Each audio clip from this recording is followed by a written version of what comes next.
네, 안녕하십니까. 현인베스트먼트 와운의 파트너 강재현 대표입니다. 자, 오늘 만기였어요. 오늘 만기가 예상보다 더 안 좋은 그런 만기로 마감이 되었는데, 이번 3월 만기가 굉장히 어려웠던 것 같습니다. 개인적으로 예상했던 것도 상당히 많이 틀렸고, 그리고 시장에서 예상된 그림과 또 이제 수급이라든지 이런 것들도 상당히 많이 달랐는데, 이 부분 좀 체크를 해야 될 것 같고요. 그 다음에 미증시가 어저께 마감한 부분은 사실 상당히 괜찮게 끝났었는데 이 부분도 같이 체크를 해보도록 하죠. 원래는 이제 매주 목요일 날 방송 출연을 하고 와서 10시 반에 공개 방송을 실시간으로 했었는데 이번 주는 뭐 10시 반에 하려면 할 수는 있는데 너무 급하게 회사 방송 갔다 오자마자 하는 것도 좀 힘든 것도 있고 다음 주부터는 이제 시장에서 시장이 아니라 방송 자체가 늦게 끝납니다. 그래서 너무 늦을 것 같아서 앞으로는 매주 목요일은 이렇게 미리 녹화를 하는 쪽으로 그렇게 진행을 하려고 합니다. 자, 먼저 이제 미증시부터 좀 체크를 해볼게요. 어제 미증시를 체크하게 되면은 소폭의 장중에 왔다 갔다 하다가 소폭 강세로 마감을 했다 되죠. 그럼 이제 미증시는 여전히 파위 연주장과 시장에서 긴축 강화, 50bp 인상 이 얘기가 계속해서 이어지고 있습니다. 그러니까 결국 이 부분은 다음 주 소비자 물가지수 발표를 하기 전까지는 계속 이어질 가능성이 높다고 봐야 되겠죠. 다만 어저께 미증시에서 특징적인 부분이 크게 두 가지 정도로 봐야 되는데 첫 번째가 캐나다입니다. 캐나다가 기준금리를 동결을 했죠. 그래서 캐나다 같은 경우는 미국의 뭐 또 다른 주다라고 할 정도로 미국하고의 통화 정책이나 그 외적인 부분도 거의 동조화해서 가는 국가인데 4.5% 현재 금리에서 동결을 했다는 얘기입니다. 그래서 이 부분을 볼 때는 미국이 추가적으로 금리 인상을 과연 50bp 할 수 있을 것이냐 여기에 대한 의구심이 생길 수 있는데 이제 말이 좀 많아지긴 했죠.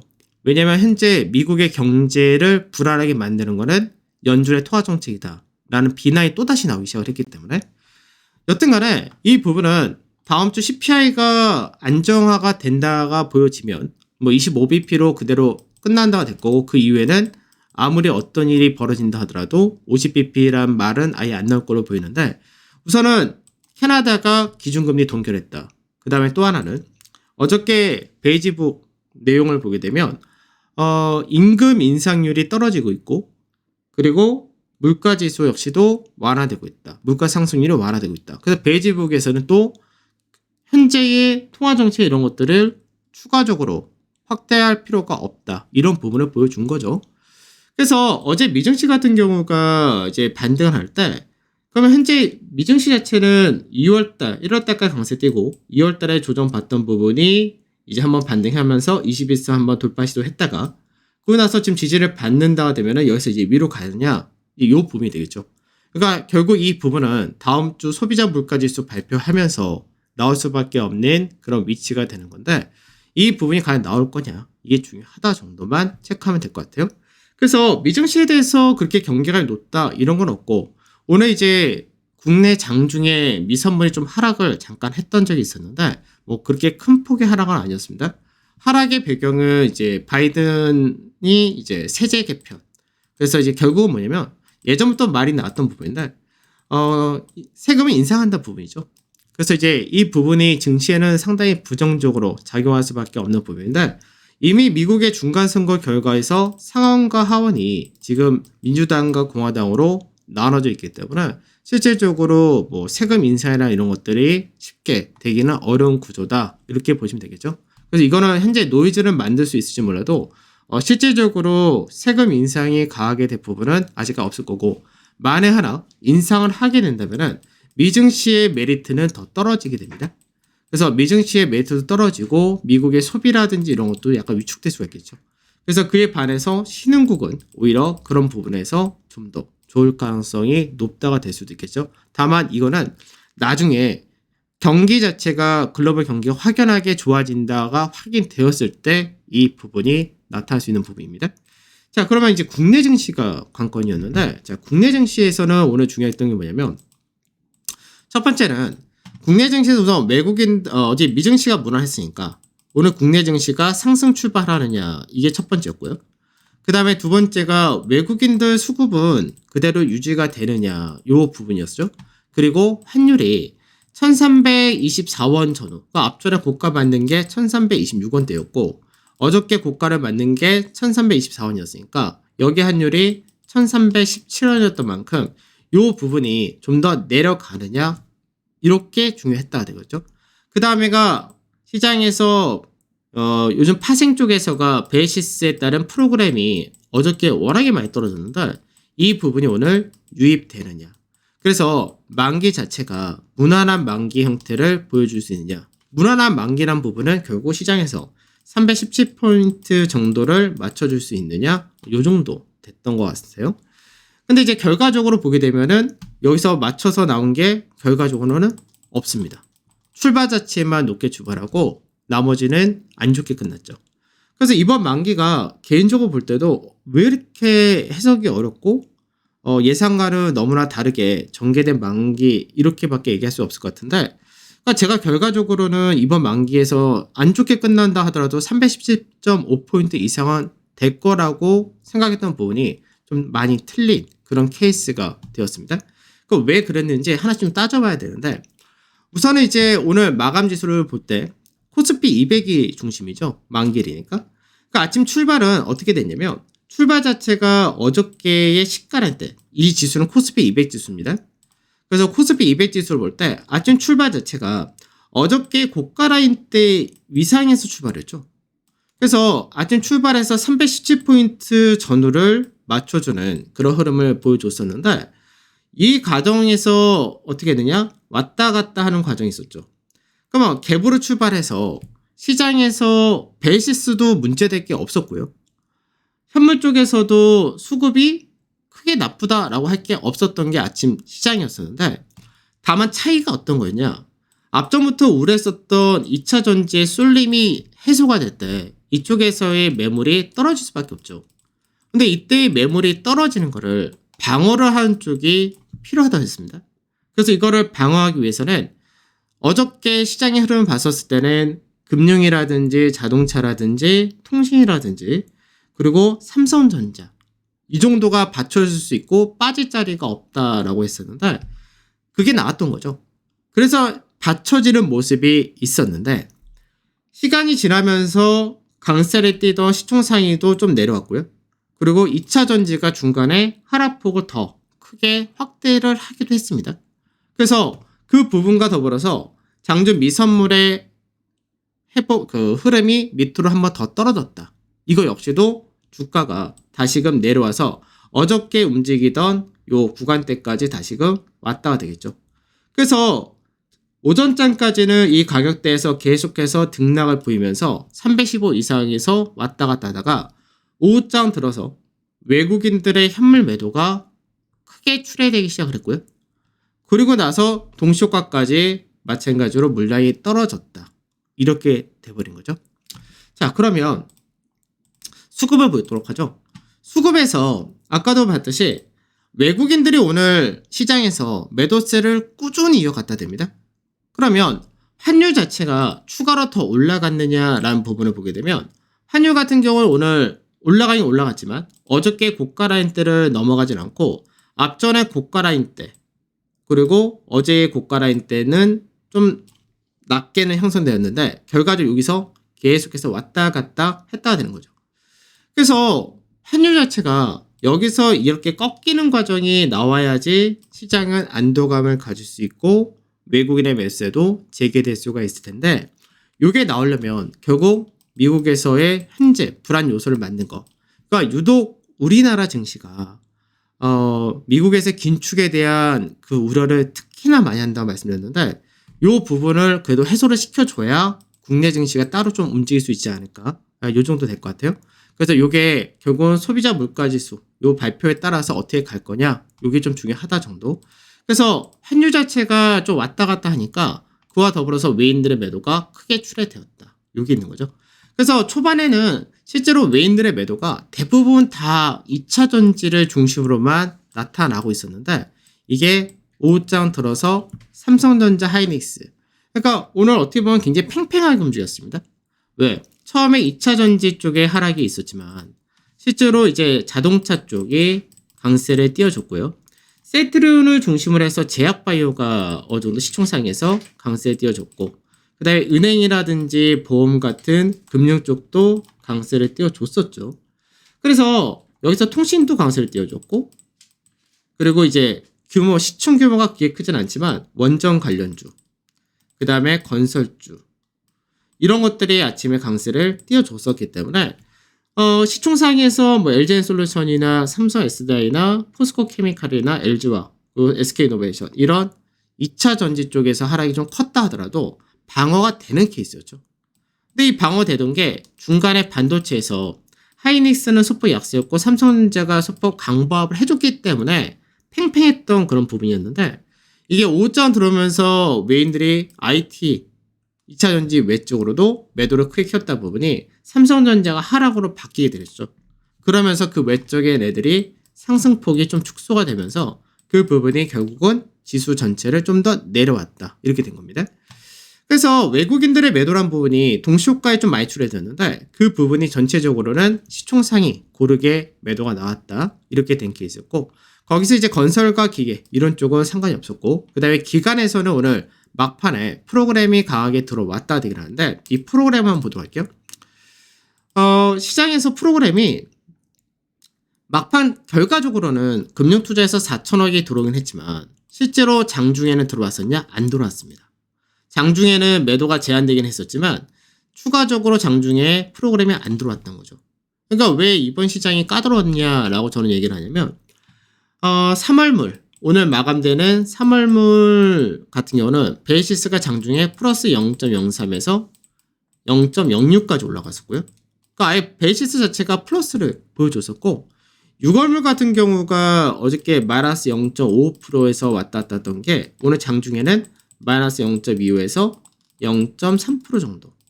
그래서 추가적으로 프로그램이 나오기도 힘들고 오히려 들어와야 되는데 이게 장중에는 전혀 들어오지 않았던 거죠. 그러다가 동시효과 들어가면서 외국인들이 대규모의 매도를 사전 공시물에 나왔을 때 이때 대규모로 프로그램이 들어와서 어떻게 보면 방어를 하긴 한 거죠.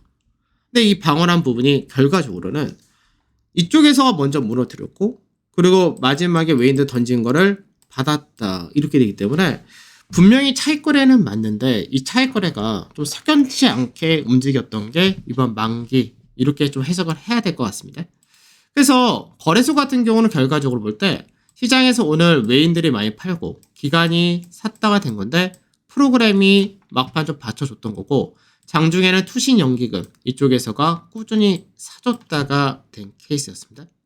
반면에 이제 코스닥은 이제 동반 매도가 이어지는데 여전히 개인들은 2차 전지를 중심으로 해서 오늘 2차 전지가 많이 급락하긴 했어도 여전히 이쪽에 대해서 매수가 있었고, 그 다음에 이제 선물 쪽인데 선물에서는 외인들이 장 초반부터 매수세가 꾸준히 이어져 왔었던 거죠. 그래서 베이시스가 또 좋았던 건데 이게 막판에는 역시 선물 쪽에서도 매수 좀 축소되는 과정이 있었습니다. 근데 오늘 또 선물 시장에서 독특한 게 어떤 거냐면 바로 보험 투자죠. 보험 쪽에서가 선물 거래를 원래 그렇게 많이 하는 쪽이 아닌데 오늘 갑자기 선물 쪽에서 매도를 또 크게 했다. 그래서 이 부분도 시장에서 영향을 또 많이 미치기도 했었습니다. 그래서 오늘 만기란 부분은 생각보다 너무 복잡했고 생각하고는 너무나 좀 많이 달리 움직인 만기였다, 결국 이렇게 얘기를 하는 건데, 그럼 이제 관건은 뭐냐면 시장에서 오늘 만기가 끝났고 이후의 흐름이 어떻게 되느냐, 이게 중요하겠죠. 그래서 미증시는 개인적으로 그렇게 불안한 것 자체가 없습니다. 근데 이제 국내 증시가 오늘 마감도 뭐 그렇게 나쁘다라고 할 수 있는 마감은 아닌데 왜 그러냐면, 자, 종합주가지수 보면은 결국은 2420포인트 전후에서 그냥 마감했다가 되죠. 그러니까 어떻게 보면은 여전히 앞전에 요 하단 자리 때 여기를 그대로 끝냈다라고도 볼 수 있는데, 요 가격대가 지금 현재는 지난주에 이제 저점 만들고 올라왔던 부분에서 미증시와 마찬가지로 상승폭에서 일정 부분 되돌림을 만드는 요 정도에서의 수준에서 끝났다가 된 거고, 그 다음에 국내 증시에서 3중 바닥이 지금 만들어지고 있다라는 얘기를 할 때 그때 얘기했듯이 현재 종합주가 지수를 기준으로 볼 때는 쌍봉 형태가 나올 수가 없는 구조입니다.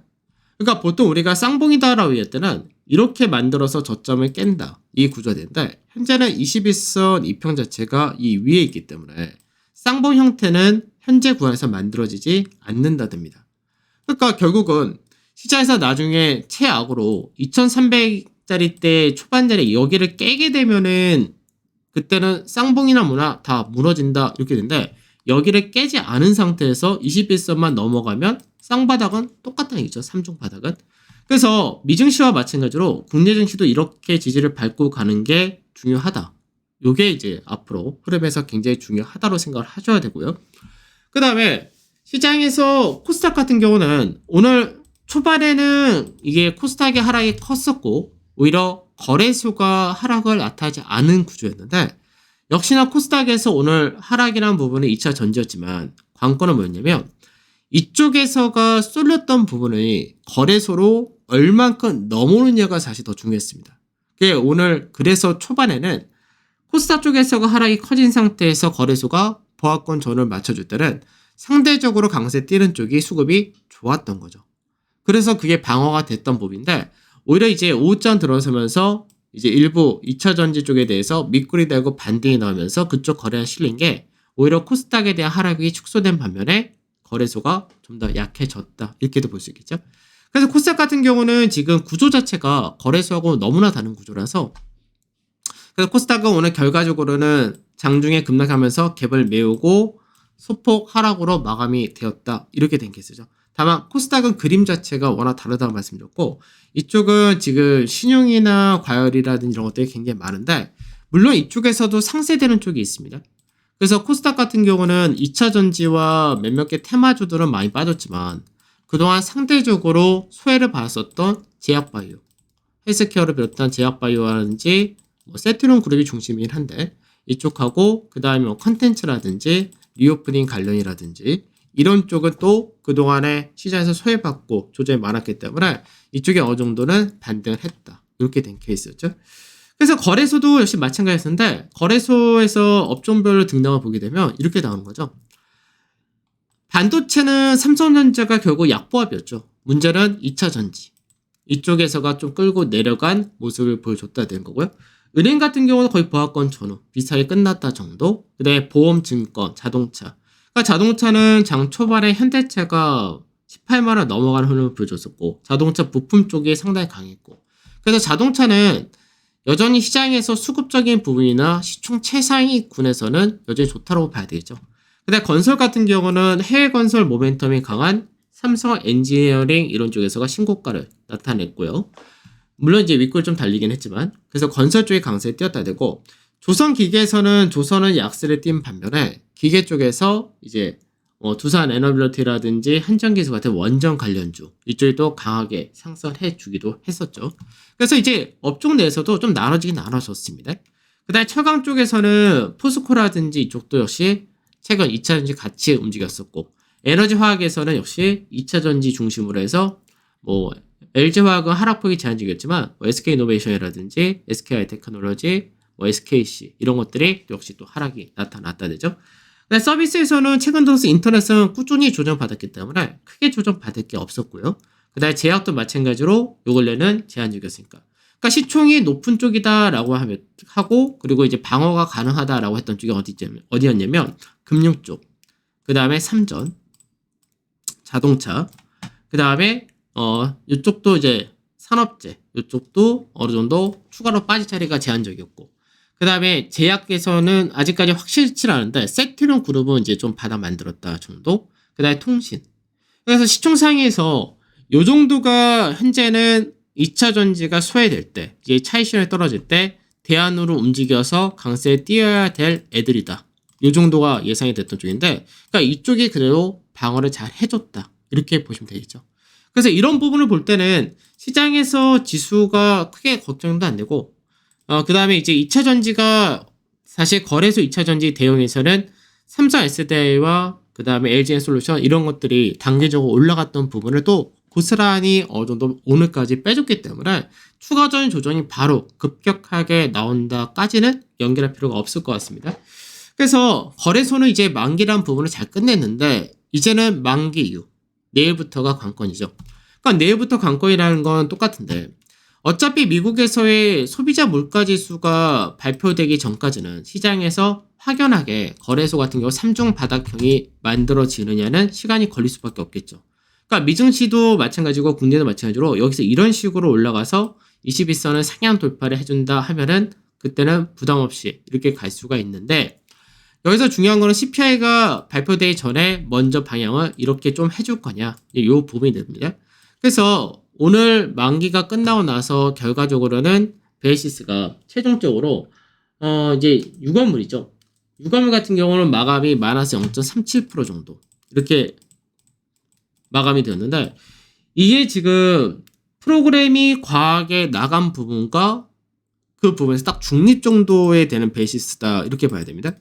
그래서 베이시스가 이보다 좋아져가지고 프로그램이 들어올 거냐 아니면 요거보다 더 악화될 거냐 요 부분인데 더 악화될 가능성은 높지는 않다 봅니다. 이미 어저께 마이너스 0.55% 여기서 마감했었기 때문에 그래서 그 부분에서는 좀 제한되지 않을까 이렇게 생각이 드는 게 첫 번째고 그 다음에 기관에서의 수급 우선 외국인들은 환율이 한번 확실하게 1310원이라는 절대 이하로 떨어지기 전까지는 그렇게 적극적인 매수는 들어오지 않을 걸로 보이는데 요 근래 들어서 흐름이 하나 어떤 게 있었냐면 코스닥 같은 경우는 사실 개인들이 과열 쪽으로 달려들면서 시장에서 코스닥은 중간에 외인들이 한두 번 들어온 적이 있었지만 기관에서는 거의 전체가 다 매도를 했었죠. 특히 연기금이나 이런 쪽에서의 매도가 상당히 두드러진 케이스였는데 이게 거래소 같은 경우 어떻게 됐었냐면 거래소는 그동안 프로그램이 시장에서 짓누르고 외인들이 샀다 팔았다가 반복이 되긴 했었지만 투신과 연기금이 꾸준히 거의 들어온 모습을 보여줬었다는 거죠. 그래서 사는 쪽은 계속해서 사줬다는 이야기입니다. 그래서 2차 전지를 제외한 그 외적인 쪽에 대해서 계속해서 사줬기 때문에 그래서 프로그램적인 부분에서 문제가 없다면 아까 얘기했었던 2차 전지 쪽에서 강세 띄면서 시장에서 오히려 그동안 소외받았던 실적주 그 다음에 모멘텀 가치주 이런 것들이 오히려 반등이 나올 소지가 좀 높아지지 않을까 이렇게 보입니다. 그래서 그쪽을 중심으로 사실 지수가 위로 뚫어줘야 지수가 뚫릴 수 있다라고 얘기했던 부분이 사실 그 부분인데 그렇다고 해서 현재 거래소에 있는 상장주 쪽에서도 제약바이오도 빠질 만큼 빠졌고 최근 들어서 인터넷이나 이런 쪽도 빠질 만큼 빠졌기 때문에 종목들을 볼 때는 그래도 괜찮지 않을까. 그리고 그동안 사실 체감지수라는 부분도 상당히 컸고 2차 전지 솔리마가 컸던 쪽이 이제 오늘 한번 크게 빠졌던 거를 봤기 때문에 그쪽이 다시금 더 주도권을 가져가려면 더 많은 거래 대금이 들어와줘야 되는데 현실적으로 굉장히 어렵다는 거죠. 그래서 그런 부분을 본다면은 시장에서 쏠릴만한 풀렸고 이제 중심에 다시 설 수 있는 녀석들이 나타난다가 되면서 강세 뛰지 않을까. 그래서 최근 들어서 제가 뭐 일요일날 관심 종목이라고 보여드렸던 애들 걔들이 요즘 흐름이 사실 시장 대비 월등히 좀 좋습니다. 그러니까 걔들의 관점을 다 말씀드렸었는데 그런 쪽을 중심으로 해서 시장에서 강세 띄어야 앞으로도 시장이 이제 제대로 돌아가지 않을까 싶고 3월 만기라는 쪽이 결과적으로 파생이 너무나 어렵게 좀 왔던 케이스였던 걸로 이제 딱 보이는데 이 부분이 그래도 이제 만기라는 부분이 끝났으니까 좀 개선된다가 되면은 그동안 거래소 코스닥하고 계리율이 엄청나게 벌어졌었기 때문에 그 부분이 이제는 좋아지는 쪽으로 가지 않을까 이렇게 볼 수 있을 것 같습니다. 자, 그래서 오늘 만기까지 해서 굉장히 까다로웠고 다들 오늘 하루 고생들 하셨을 텐데 수고도 하셨고 저는 언제죠? 원래는 목요일날 하고 그 다음에 일요일날 하죠. 일요일날 저녁에 뵙도록 하도록 하고 중간에 이제 봐서 종목이라든지 그 외적인 것들 또 유튜브에다 업데이트 해 놓을 수 있으면 해 놓도록 하겠습니다. 고생도 하셨고 수고도 하셨습니다.